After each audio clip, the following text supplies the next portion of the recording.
Hey, so we're meeting today about a group call for one-to-one coaching. So, um, I, hi, hey, hey,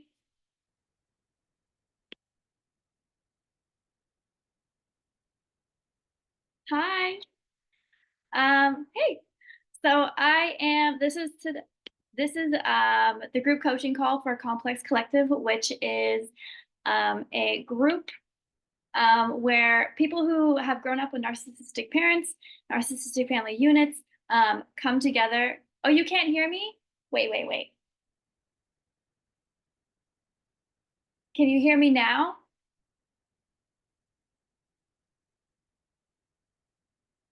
Can you hear me now, Bella?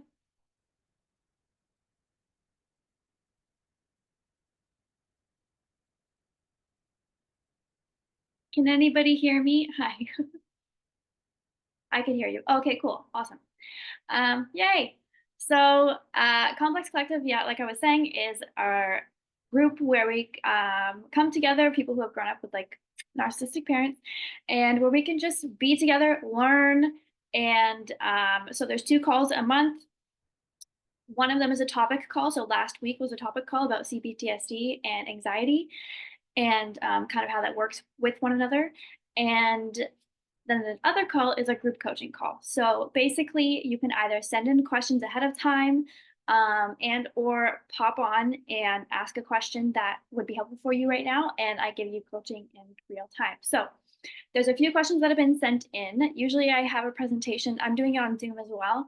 Usually I have a presentation to like also show you on Zoom, but I didn't do that this time because I think there's only 3 or 4 questions that were sent in ahead of time, and on Instagram you can see the questions. So question number one that was sent in. So first, how this works is like I'll talk about the questions that were sent in, answer those. Those might be helpful for you to listen to anyway. And then if you have any questions about something that would help you in your life right now, especially with like Thanksgiving, American Thanksgiving happening this weekend or this week, I mean, you might have questions and I'll help you out with that. So question number one for today's group call is I get anxious about my narcissistic mom calling me. It's crippling sometimes. Is there anything I can do to help that? Okay, so there's a few things you can do. Firstly, we need to be okay with people getting upset with us and getting mad and angry because one of the biggest tactics that's used by, abusive, manipulative people in general, and your narcissistic parent is anger, is the fear of them getting upset with you, is what might happen if I piss them off? So you need to be okay with pissing people off and with them getting upset with you. Because if you're not okay with that, you're going to continue to be controlled by your parents, by whoever, because you're scared that they're going to get upset with you. But that's the tactic that they use, right? They know, oh, well, I can just do this, and then you're going to do what I want you to do, or you're just going to listen anyway because you're scared that I'm going to get pissed off at you. And it's a tactic and it's a manipulation that is used. It's just like kind of like a toddler throwing a tantrum, right? Throwing themselves on the ground, freaking out, crying. They're trying to get you to give them what they want. And they're hoping by doing all of this, like freaking out and being loud and in your face, is going to get you to give them what they want. And it's kind of the same thing when it comes to abusive parents, narcissistic parents. They will try to get you to do what they want you to do by any means necessary, kind of. So, first thing is sorry, somebody just said them getting pissed off is part of healing. It means you're doing what's right for you. Yeah, that is part of it. It's so weird. It is so weird that that is part of like the healing process is you being okay with getting angry, right? Like we need to in your healing process be okay with working through and creating a relationship with your own personal anger because that's something that we push down a lot. And actually your own personal anger about what you've gone through alerts you to things that you value also and that you would appreciate to be treated as. And it's just really important to get in touch with your anger in a healthy way and also be okay with pissing off, yes, with pissing off your narcissistic parents because you going in the direction of being more of an individual and thinking more for yourself, which we should be doing, right? We've been conditioned not to do that because of the way we grew up, because that's what benefits, our narcissistic parents. However, we're supposed to be tuning into ourselves and being there with ourselves. And the more that you get to know you, the more that you step into your own power, the more that you start making your own decisions and doing things that you like, that is going to piss them off. Yeah, because it's taking the control away from them and they might slowly not be part of your life anymore with what you want to do. And that also will piss them off, right? Because what they had before with you, the way that they were able to control you, control your emotions. So that's part of it too, right? Maybe they're not controlling your actions, but they're controlling your emotions. And like things like this, right? With being anxious about them possibly calling you. Um, so yes, being more comfortable or okay with being uncomfortable, with pissing other people off, and with getting to know your own personal anger is a huge part of the healing process. And so, to answer this question about having crippling anxiety over worrying that your narcissistic parent is going to call you, um, that is part of like you need to be okay with pissing them off in the sense that you don't need to answer that phone call. You absolutely don't ever need to pick up the phone from anyone who calls you, ever. It's your time, right? And, you know, I've heard this before a lot of times people talking about how we are in an age, yeah, where we have phones readily available all the time. You can technically call anytime. That's not a thing. That's not always been a thing, right? For people to just be able to call you, access you anytime they want, and then get pissed off when you don't answer your phone, which everybody has a right to their own time, their own peace, and to choose when and if and where you would like to talk to somebody and make a connection with somebody.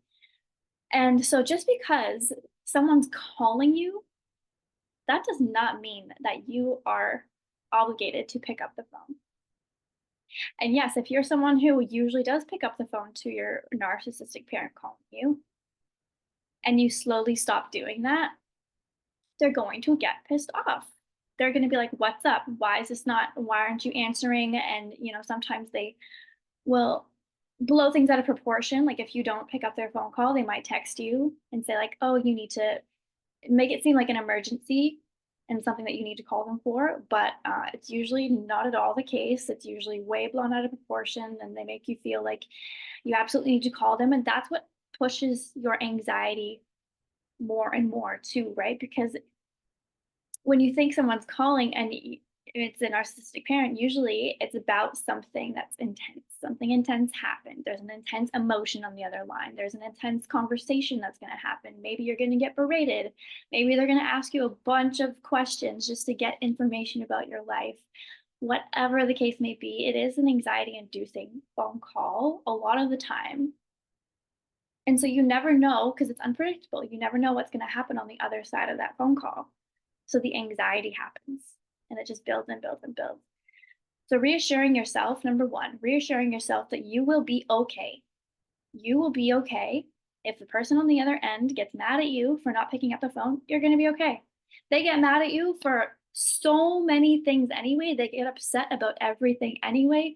So it's just another thing that they're going to get upset about. Be okay with that. Reassure yourself that you will be okay texting them instead. So here's another tactic, you can text instead. Don't pick up the phone if they call you and you don't want to answer it, don't. You are deserving of your own time, space, and peace. Don't pick up the phone. Text them instead and say, "Hey, not able to answer the phone right now. What's up?" Now you're the one in control of the conversation because you initiated it to them and said, "Hey," and you're also establishing a boundary without establishing a boundary like concretely out loud to that person. by saying, not going to answer the phone right now. What's up? You're starting the conversation. And also, in addition to that, it's in writing. So if they respond back to you and texting and stuff, they might say, okay, just call me later. You can respond back if you do not want to be on that phone call. You can respond back and say, no, I'm busy later. Let's just talk now. What's up? And just keep reinforcing that you are going to stay in this conversation in a text format. And then everything they say back to you is in writing. And that not only gives you time and space to read what they say, work through it emotionally, and then respond back when you are ready to, in the way that you're ready to and want to. And then that creates space and a buffer, kind of like a buffer distance between the call, like the communication that's anxiety inducing for you, and your ability to respond and like receive the information that's being shared with you from that person. So if you can bring the conversation from a phone call, right, you do not need to answer the call, you don't, to a texting format, it helps you with anxiety, gives you the time and space to be in control of what's going on. And it also allows you to have evidence of what is said back and forth because, right, with narcissistic parents, things oftentimes get twisted.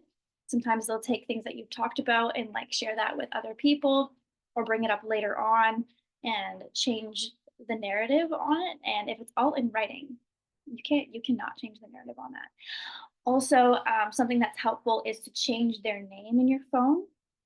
So if you feel comfortable doing that, you can change their name. So instead of it saying mom or dad, you can change their name to their actual name. And what that does is it takes away some of the guilt that you feel, like if they call or text you and it says mom or dad on it, it gives you like this internalized feeling of, oh, I feel like I'm supposed to respond to my mom. I'm supposed to respond to my dad. I'm supposed to. No, you're supposed to be there for you. Okay. And so when it's their actual name, it takes away some of that because it's now showing it's just a person. This is a person. Do I want to answer the phone to this person right now? Instead of, oh, I just didn't pick up the phone for my mom, right? It's a person. And then you start thinking about the way that they treat you. And thinking about, hmm, do I want to pick up the phone to this person right now who's been treating me like crap for months on end? You know what? No, I'm not going to do that. So if you're ready to, you can change the name for their contact in your phone. Someone just said that's so true. Words get twisted every time. Yeah, they absolutely get twisted all the time. Sometimes your words are changed. Sometimes they're omitted. Sometimes there's new bonuses and surprises added into the story. There's like a new narrative that comes out. And so having everything in writing is so helpful for that because you can say, hey, nope, that's not what I said. Hey, actually, this is what you said. And also, if it doesn't come to the point of you needing to show evidence to other people, it's helpful to have that in writing for yourself so that you can't get gaslit the same way by them anymore because it's all there. You can go back and remind yourself, oh, yeah, this is how the conversations go. This is how you treat me.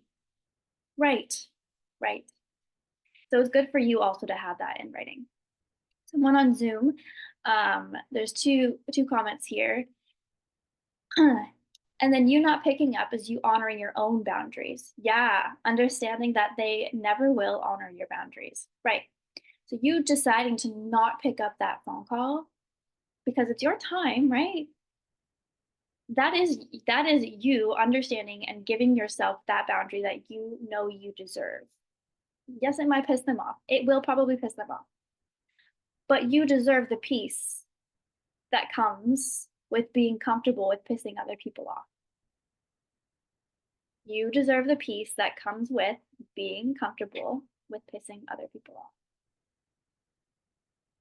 Kind of sounds like a mixed up, like, how is that calming to piss people off? Well, you're not out there trying to make people angry, but being okay with people being upset, especially when it comes to your own like peace and what makes you feel happy and excited to be living your life and like being your own person. People who are not toxic are going to be stoked that you have boundaries that make you feel peaceful and happy. People who are abusive are going to be angry about it, especially your narcissistic parents, because it's taking away their control, right, of you and your day. Someone said, I also put, what is that, a trash can? I think that's a trash can next to the toxic people in my phone for a red alert sort of a thing. Yeah, so you can add certain things to your contact names to like let you know, like alert you, like, oh, this person, doesn't make you feel good when you talk to them. Oh, exclamation mark. You can add like the red exclamation mark or the SOS emoji to their name. And that will tip you off like, oh, wait, no, I'm not going to answer this phone call. I'm going to respond in a text if you even want to respond in the first place. Okay, so the next question, I'm just going to switch this up here. The next question that was sent in is this one. Someone just asked, I'll get to this question after. Someone just asked, parent took themselves out of the picture about a year ago, cut all ties with me. Um, Now they're telling the family matters that they're scared for me and my safety. How do I handle? Okay. That is a super, super common thing, by the way, that gets told to the family about you. So yeah, I'll answer that question in a little bit. I just want to answer the questions first that people sent in. And this will be posted later. So if you're not able to stay on the call to hear your answer, this will be posted as well. So the question that is asked right now that was sent in is, my parents are wanting to get together on Thanksgiving, but I just want to have time to myself this week instead. How do I tell them I just want my time? Firstly, I would suggest for you to head to my bio because there is a whole holiday thrive guide in there, and it's for adults of narcissistic parents. And it has in there like different manipulation tactics they might try, how to combat them, different ways to share your boundaries, different texts that you can say in response about things like this, about saying no, specifically about saying no and how you want your own time to be there for yourself. And also in there, there's different anxiety, helpful tips for anxiety around the holidays too. And so that will be helpful for you. So if you head to my bio and you look up the Holiday Thrive Guide in my link there, you'll see it and you can download it. And it's like 15 pages of just a bunch of text and information that will be helpful for you with the holidays. So how do I tell my parents I just want my own time um, for Thanksgiving and I don't, you don't really want to get together? You say just that. And I know that sounds like, oh my God, but if I say just that, like they're gonna get upset with me, pissed off with me, right? And this goes along with what I was just saying. It's gonna happen. You need to become comfortable in feeling uncomfortable with pissing people off. Because no matter what, if you are saying or doing anything that goes against what a narcissistic parent prefers or wants for you or wants you to do, it's going to upset them because it's taking away their control. And especially if they're used to you obliging, it's going to jolt their system. They're going to feel irked inside, like, that's different. Mm, what do you mean? What do you mean now? What do you mean now? And they probably will start talking to other family members too and telling them how, you're so ungrateful. How could you not even care to be around them during the holidays after all that they've done for you?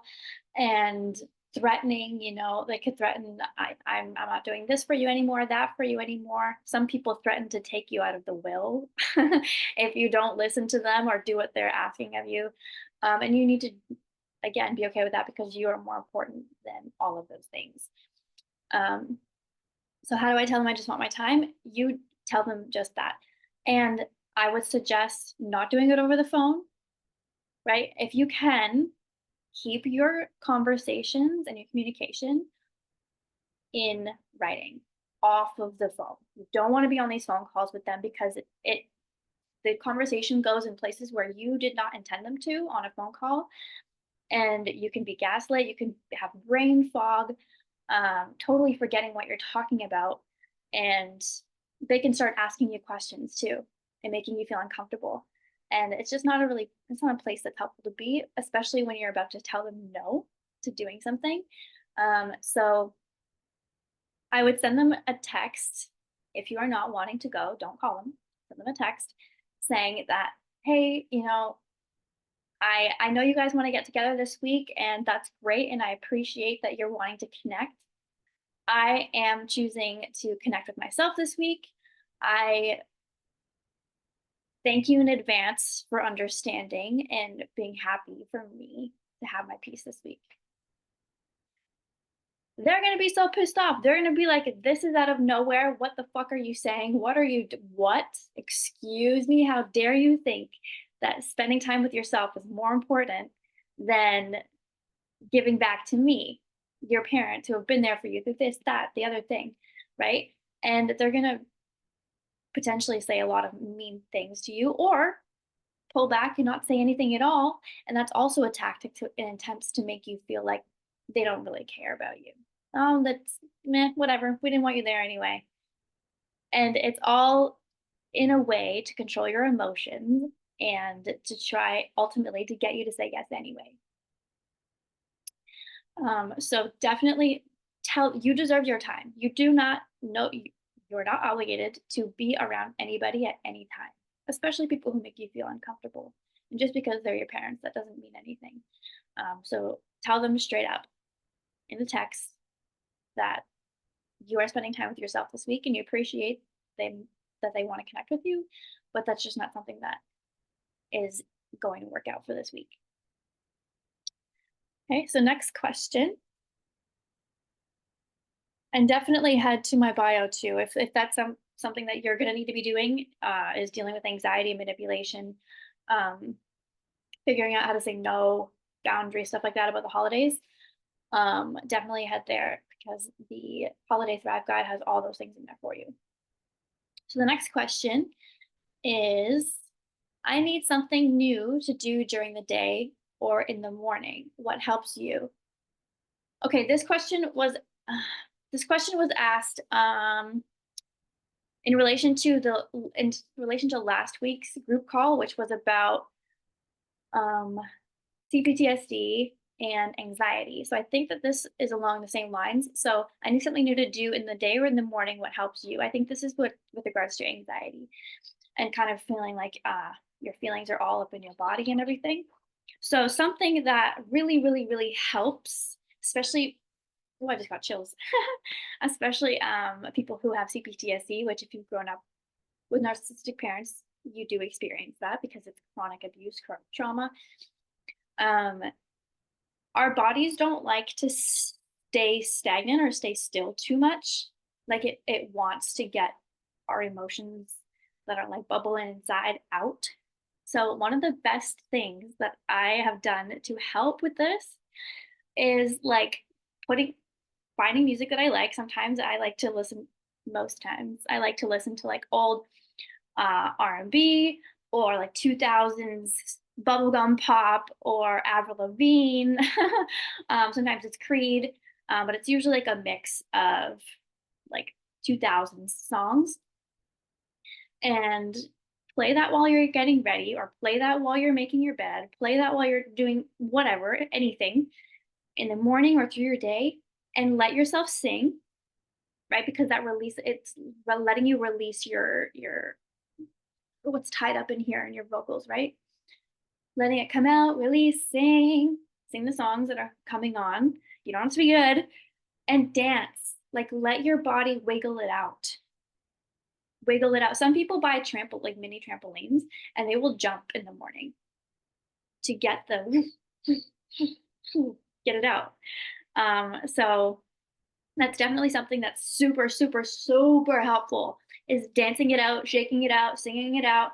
And it also in this at the same time you're doing that, you're bringing yourself back to you because these are songs that make you feel good. These are songs that you know, songs of your childhood, songs of your teen years, right? They pump you up, they make you feel good. Your body knows it, you remember it, and it kind of brings you back to those times when you were listening to those songs and it was making you feel good back then. It does the same thing. Our brain recognizes it in the same way. So it kind of brings that same energy back within you while you're shaking it out, while you're opening up your vocals and singing and getting some of that like inner feelings out. And bonus points if you can play some love songs. I just talked to one of my clients about this, and she's going to start trying to do it. But it's singing love songs to yourself. So when a random love song comes on a playlist that you put on, you're getting ready or through the day, and a love song comes up, sing it, but with the intention that you're singing it to you, like to yourself. And if you can get in front of a mirror and sing some of the lyrics like to yourself, looking yourself in the eye and like feeling it, it makes you feel amazing. The words that are being said are words that you're deserving of hearing too, because you have a relationship with yourself. And whether that's growing or stagnant right now, that's okay. Sometimes we're connecting with ourselves, sometimes we're in a moment where we feel distant. And having these moments with yourself to sing to you, love songs, things that make you feel good, it reconnects you to you. And so not only are you singing nice things to yourself, you're also reconnecting with like all the past versions of you listening to these songs. And you're also getting your body is allowing itself to express physically too and get it out. So that's one of the biggest things that will help you with anxiety through the day, and bring you back to you feeling like you. And you get a little dance party out of it. Okay, so the last question, I think there's only one more. Yes, there's only one more here, and then I will answer your other questions that you've put up in there. So this question is,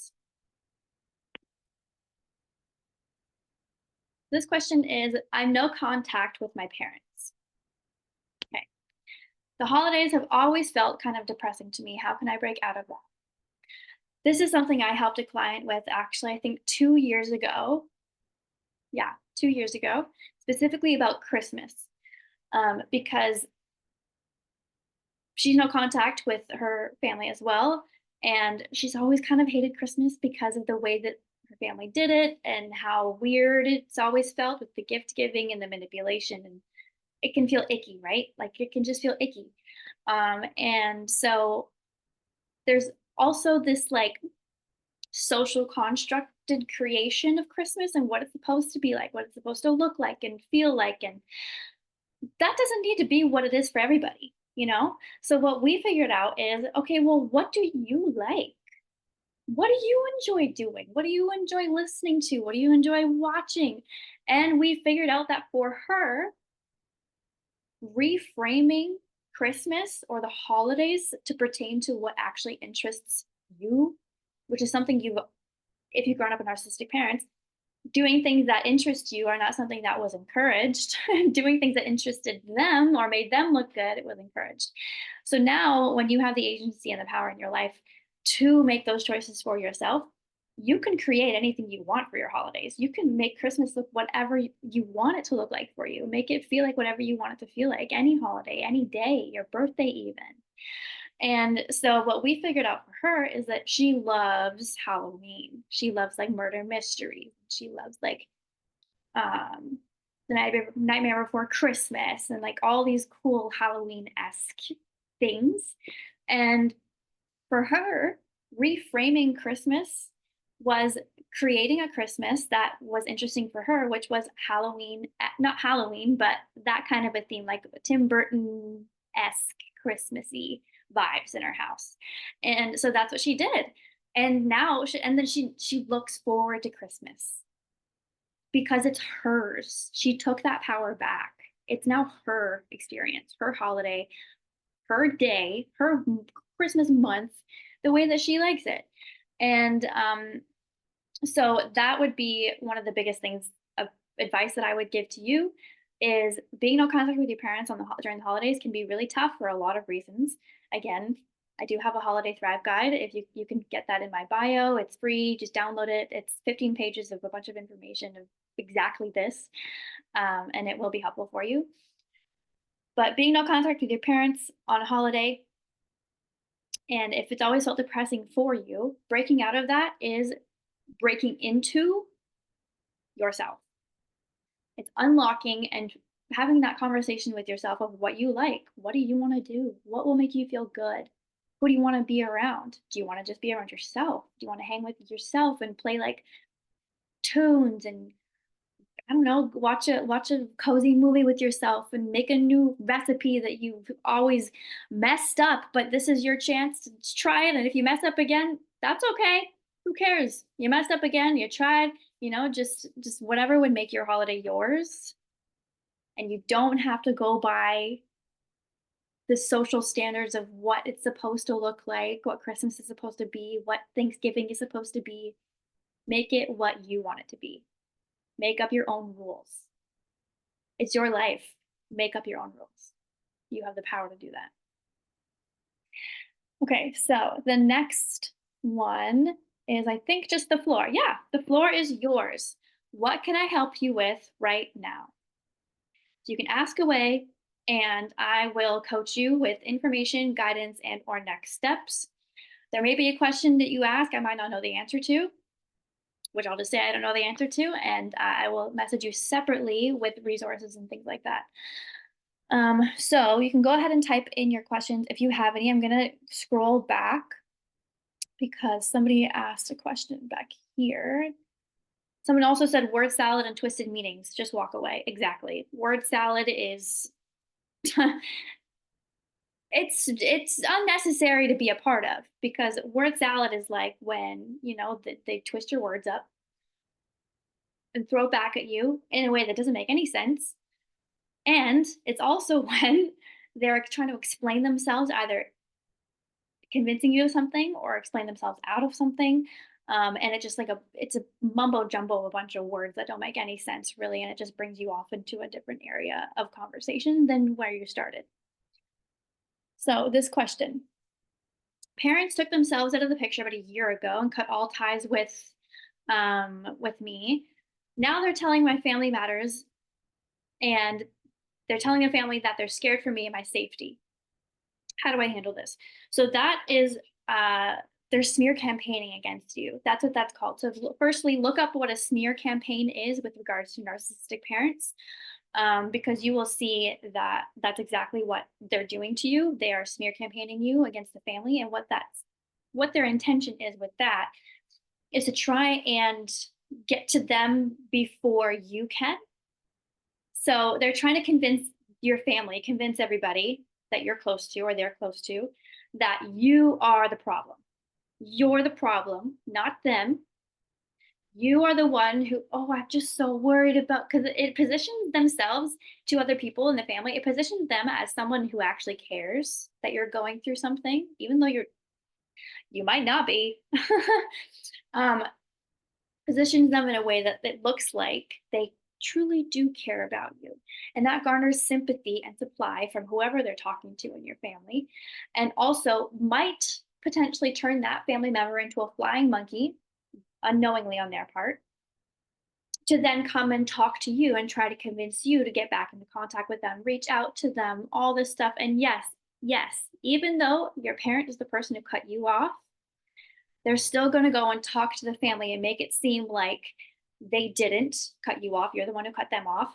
Or they only did it because they really care about you and you're going through something and they don't know how to handle it. So they're just giving you your space and they really hope you come around. And it's all BS, all of it. But yes, it is a huge, huge, huge common thing where your parent, even if they're the ones who cut you off, to then go into the families and talk to their whoever they're closest to or whoever you're closest to and try and convince them that yes, you are not mentally sound, you are making choices that are not in your best interest and they're just worried about you. So the way to handle that is to again be okay with having people hear stories about you that are not true, because they're hoping also that these stories get back to you so that you will correct them and say something about it or reach out to them and try to like get back into the web of ridiculousness that they inevitably create. So the way to handle it is to just don't engage in it. Which, yes, that is so fucking hard. Don't engage in it. Do not reach out to them to try and correct anything that they're saying. Don't reach out to them saying that you're confused as to why they're talking about your mental health or saying all these things to other people that are not true when they don't care, when they're the ones who cut you off, right? Don't try to contact them, connect with them, engage with them. If a family member comes to you with something that your parent has said to them, you can then talk to them about it. And if they continue to believe your parent over you, don't get involved in that either. Like, okay, you don't know me then. You're not the person I thought you were, and you don't know me. That's fine. You don't need to know me. That's okay. Painful, so internally painful to work through that and deal with that. But the best thing to do is to focus on you. Keep focusing on you. That's one of the biggest revenge pieces against, not that we should be seeking revenge because that's not helpful for anybody, but that is their karma, is you living your life for you. Them throwing their tantrums, them trying to piss you off, them trying to convince other people that you're the one who's the problem, you're the one who's crazy, them trying all these things to get supply out of you and to control your emotions, and you deciding not to engage in that BS, in those tantrums, in that manipulation, that is your power. That's your power right there. Deciding, no, I am not going to be a part of this. I don't deserve to be part of this. I don't deserve to even explain myself to you. I'm not a part of it. Throw your tantrums. Fine. Cut me off. Fine. What else you got? Fine. Because I'm good. I'm good. Somebody has raised their hand on Zoom, so I'm just going to listen. All right. This is our next question. I think you're muted. Oh, there we go. Oh, I just had something to say about the recent question. So still Sure. on this topic. Um, I don't know how many people are on here, but to share a little bit, I have two brothers and two sisters. So my full family is a family of seven. And my big sister decided to cut me out of her life because she decided to believe my dad over me. I kind of wish that my dad cut me out of his life because I really had tried hard to not be in his life since 2021.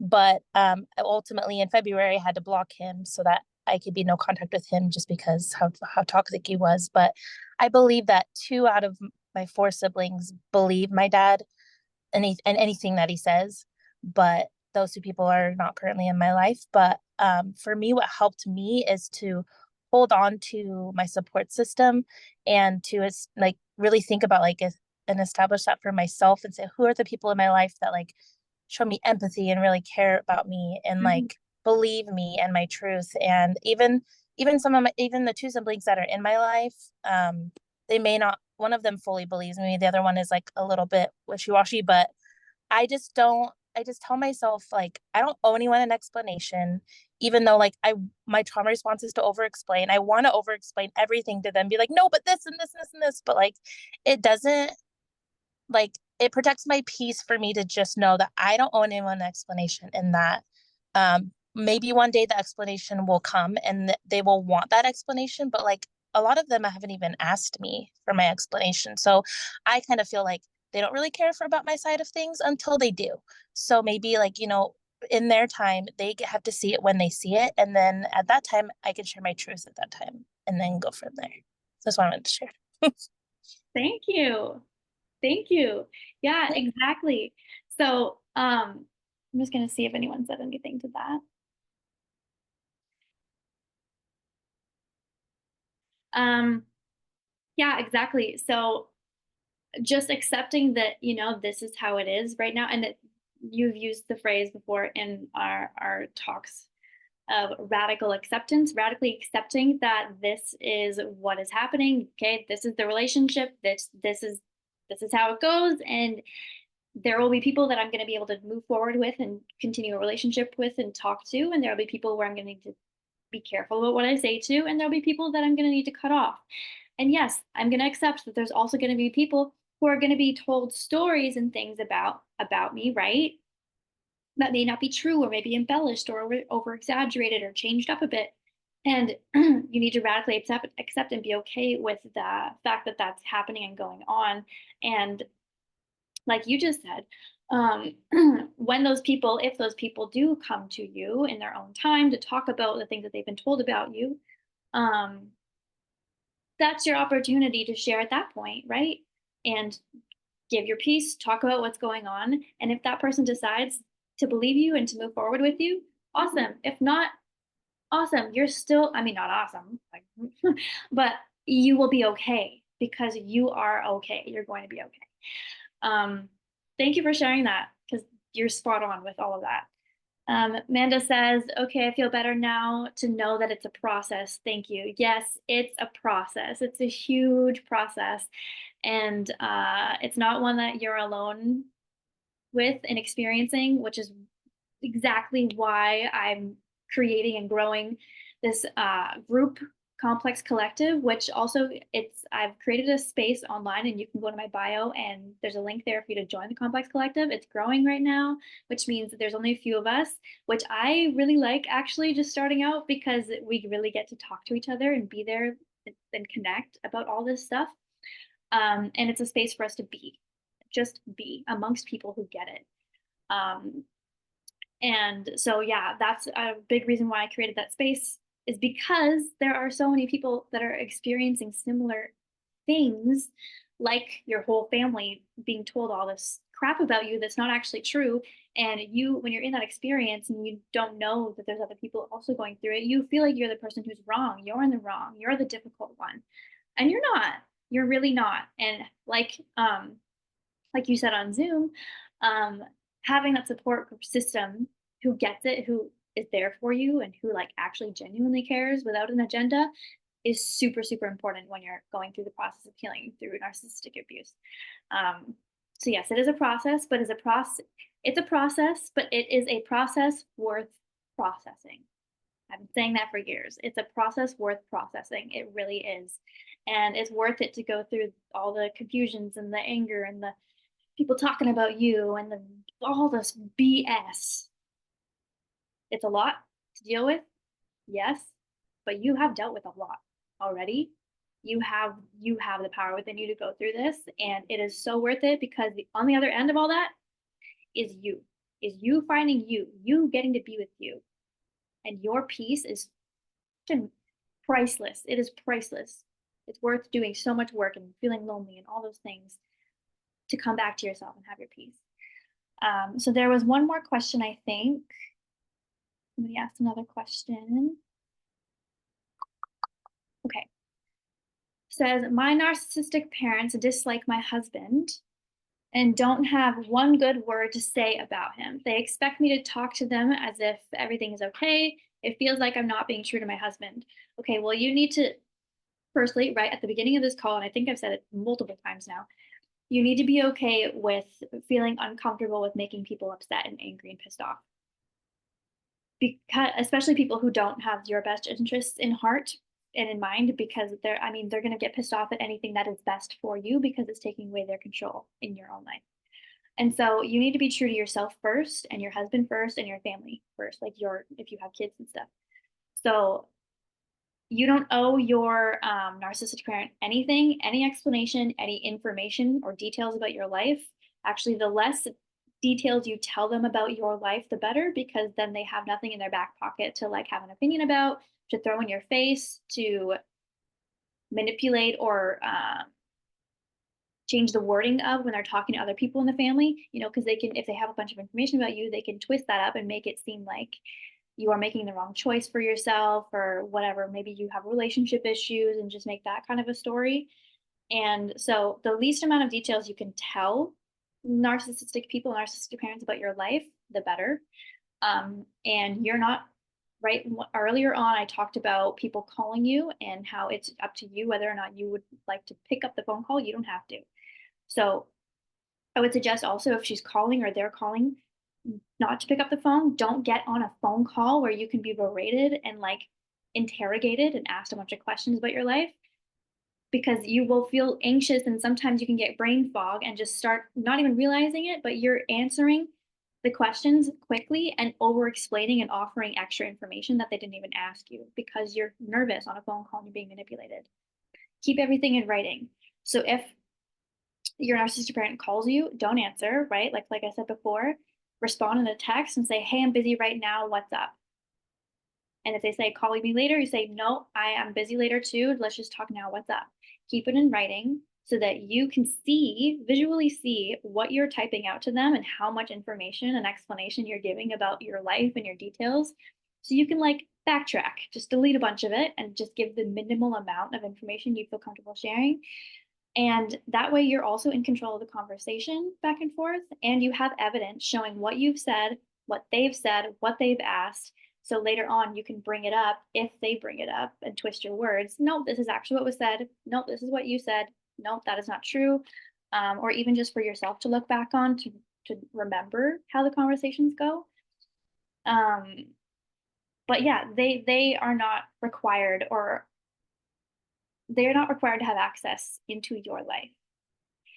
The people who you're connected with, your parents, friends, colleagues, whoever, they have access to whatever you feel comfortable giving them access to. Whatever you feel comfortable giving them access to. And allowing like the fear of, oh, but if I don't tell my narcissistic parent all this stuff about my life, they're going to be pissed off at me. They're going to maybe start to cause rifts on purpose between us, between our relationship. Let them, let them try. They're already trying, they're already trying to let you know, "Oh, he's not good for you. Oh, this, oh, that." So it's not like it's anything new. It's just going to be, they're just going to try and change up their tactics. And um, they expect me to talk to them as if everything's okay. You don't have to, right? It's just an explanation. I mean, expectation. You don't have to, you do not, you're an adult now. You do not have to live up or listen to whatever bogus expectations your parents have placed upon you based on whatever agenda or benefit they would like from your life.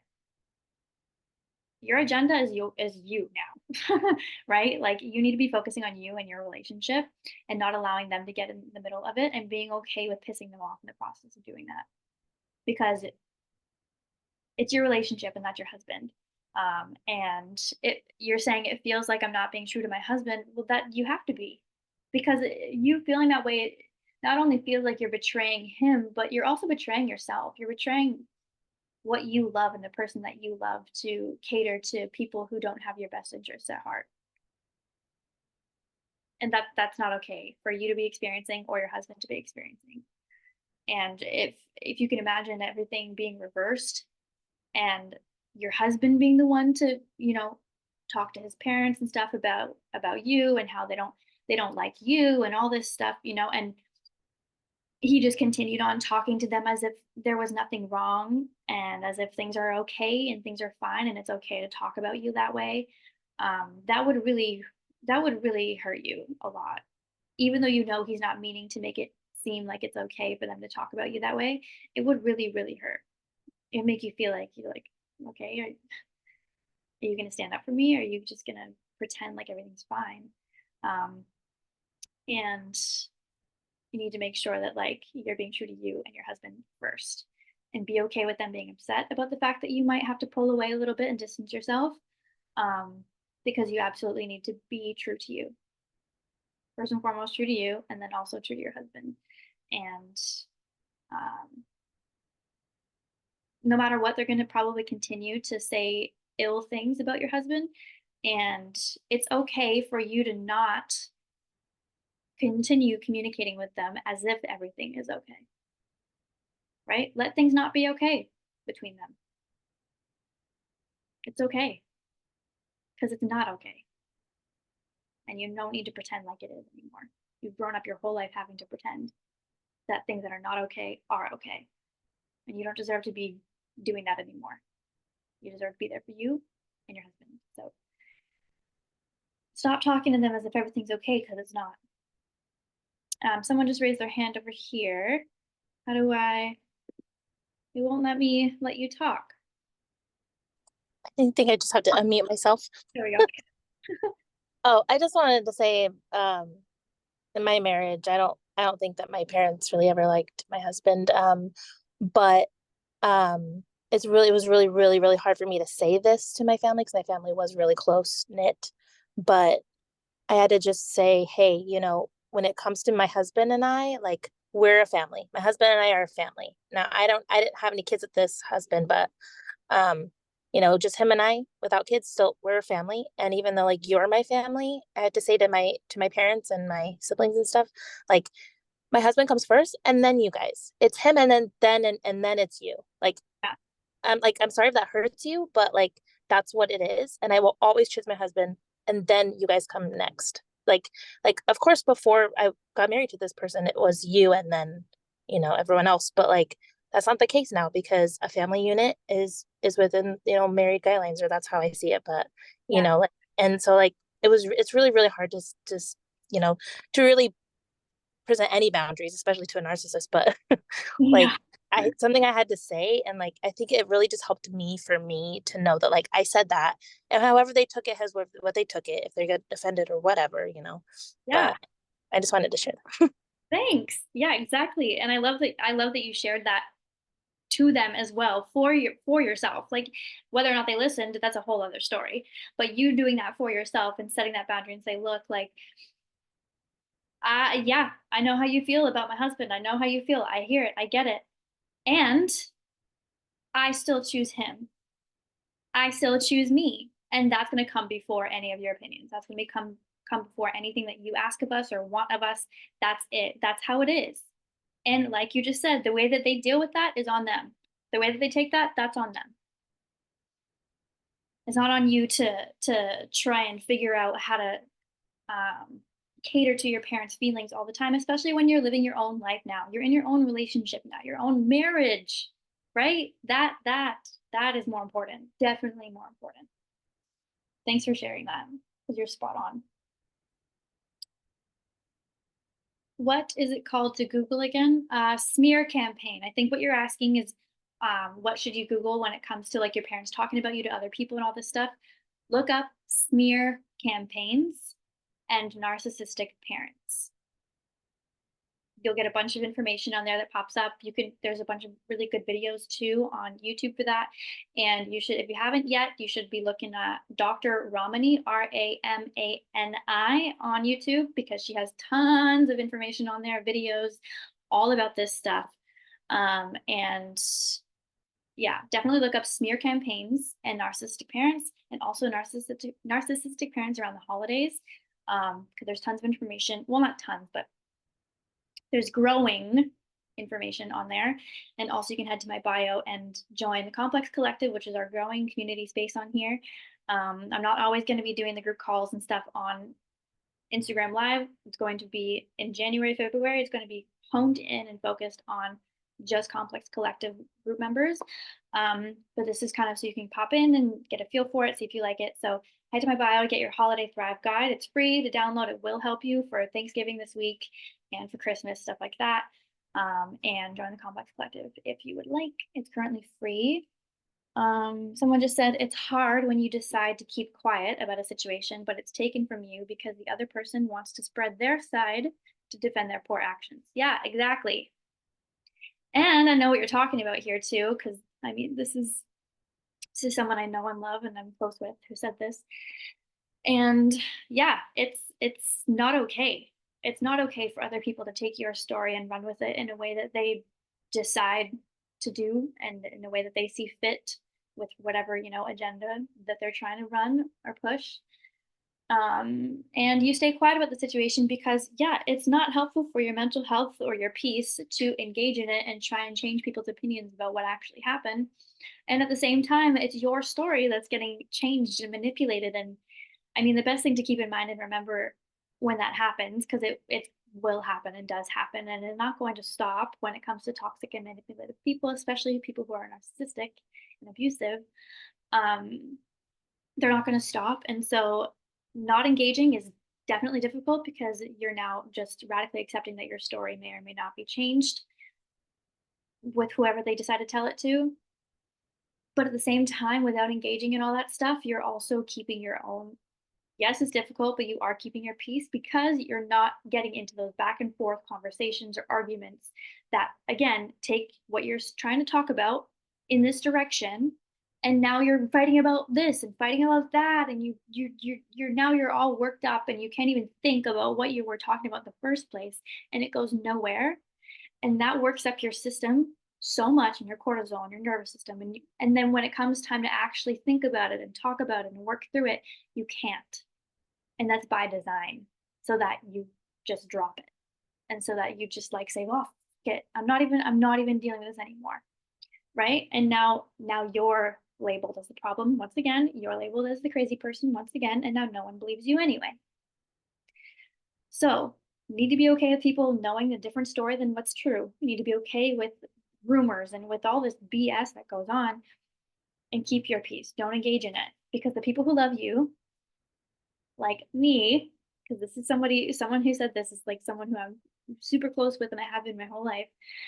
Um, People like me and the people who are actually in your support system who love you, like truly actually love you, don't believe any of those things. Don't think any of it's true.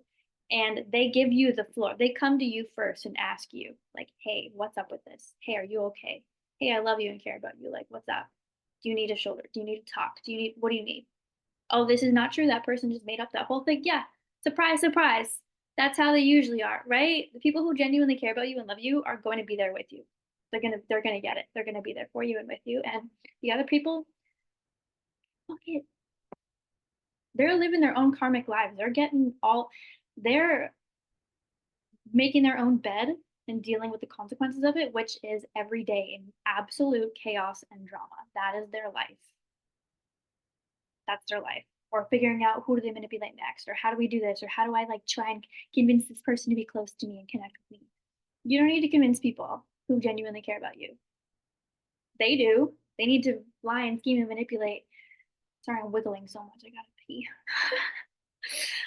But yeah, keep your peace. And it is hard. You're right. It's hard. It's hard. But so is living a life where you're constantly defending yourself to other people who don't actually give a shit. That's hard too. That's way harder. So keep your peace. Keep your peace.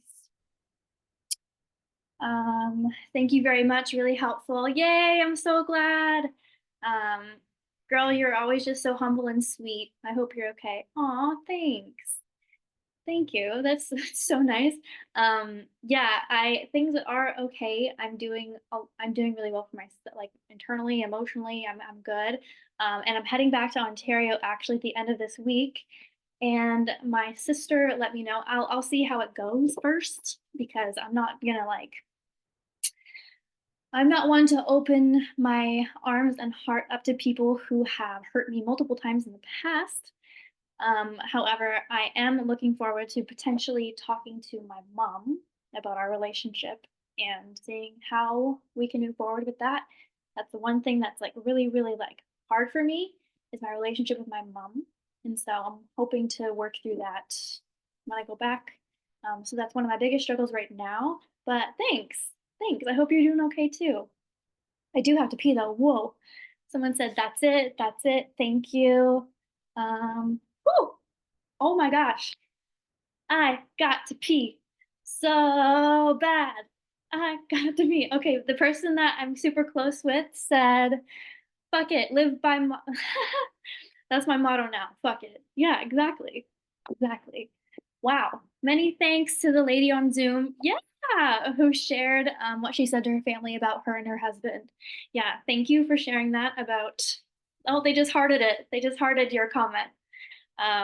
Yeah, thank you for sharing that. You've been like super helpful for people on here, and I'm really glad that you were able to hear her properly too. So yeah, looking forward to our next call. Our next call, by the way, is in December on the 10th on Tuesday, same time, 12 p.m. PST, 3 p.m. Eastern time, and it's going to be a topic call about the holidays with regards to narcissistic parents. So whether you're in contact or no contact, low contact, it's going to be about your feelings, what to expect, like manipulation tactics, boundaries, all those things. And you can come on and ask questions too if you'd like. So 10th of December at noon, we'll be here talking about this stuff with all things holidays and narcissistic parents. So thank you for being here. Thank you for coming. And I'm gonna go to the bathroom and I'll see you next time. Bye.